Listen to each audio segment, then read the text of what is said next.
Hello everyone, Sharada ಕಿಚನ್ಗೆ ನಿಮ್ಮೆಲ್ಲರಿಗೂ ಸ್ವಾಗತ.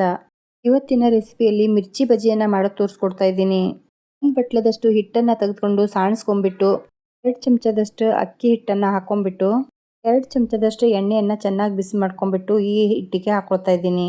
ಈಗ ಚೆನ್ನಾಗಿ ಕಲಿಸ್ಕೊಂಡ್ಬಿಟ್ಟು 1 ಚಮಚ ಅಚ್ಚ ಖಾರದ ಪುಡಿ, ರುಚಿಗೆ ತಕ್ಕಷ್ಟು ಉಪ್ಪು, ಸ್ವಲ್ಪ ಅರಿಶಿನ, ಅರ್ಧ ಚಮಚದಷ್ಟು ಜೀರಿಗೆ, ಅರ್ಧ ಚಮಚದಷ್ಟು ಅಜವಾಯಿನನ್ನು ಹಾಕೊಂಡ್ಬಿಟ್ಟಿದ್ದೀನಿ. 8 ಕರಿಬೇವಿನ ಎಲೆಯನ್ನು ಕಟ್ ಮಾಡ್ಕೊಂಡು ಹಾಕೊಂಡ್ಬಿಟ್ಟಿದ್ದೀನಿ. ಚಿಟಿಕೆ ಸೋಡಾನ ಹಾಕೊಂಡ್ಬಿಟ್ಟು ಸ್ವಲ್ಪನೇ ನೀರು ಹಾಕೊಳ್ತಾ ಚೆನ್ನಾಗಿ ಹಿಟ್ಟನ್ನು ಕಲಿಸ್ಕೊಳ್ತಾ ಇದ್ದೀನಿ. ಅಷ್ಟು ಗಟ್ಟಿಯೂ ಬೇಡ, ಅಷ್ಟು ಅಳಕೂ ಬೇಡ.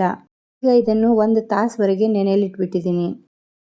ಈಗ ದಪ್ಪ ಇರುವ ಹಸಿಮೆಣಸಿಕಾಯನ್ನು ತೆಗೆದುಕೊಂಡ್ಬಿಟ್ಟು ಕುಕ್ಕರ್ಕಿಂದ ಕಟ್ ಹಾಕೊಂಡ್ಬಿಟ್ಟು ಅದರ ಒಳಗಡೆಯ ಬೀಜ ಎಲ್ಲ ತೆಗೆದು ಬಿಡ್ತಾ ಇದ್ದೀನಿ. ಸ್ಟಫಿಂಗಿಗೆ ಆಲೂಗಡ್ಡೆಯನ್ನು ಬಾಯ್ಲ್ ಮಾಡ್ಕೊಂಡ್ಬಿಟ್ಟು ಆಲೂಗಡ್ಡೆಯನ್ನು ಮ್ಯಾಶ್ ಮಾಡ್ಕೊಂಡ್ಬಿಟ್ಟಿದ್ದೀನಿ.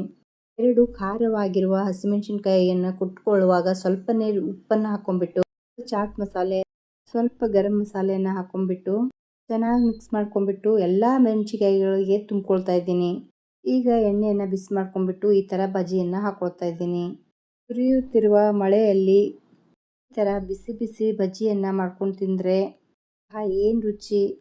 ನನಗಂತೂ ತುಂಬಾ ಟೇಸ್ಟಿ ಅನಿಸಿತ್ತು. ನೀವು ಟ್ರೈ ಮಾಡಿ ನೋಡಿ. ರೆಸಿಪಿ ಇಷ್ಟ ಆತಂದ್ರೆ ಲೈಕ್ ಮಾಡಿರಿ, ಶೇರ್ ಮಾಡಿರಿ, ಸಬ್ಸ್ಕ್ರೈಬ್ ಮಾಡ್ಕೊಳ್ಳಿ.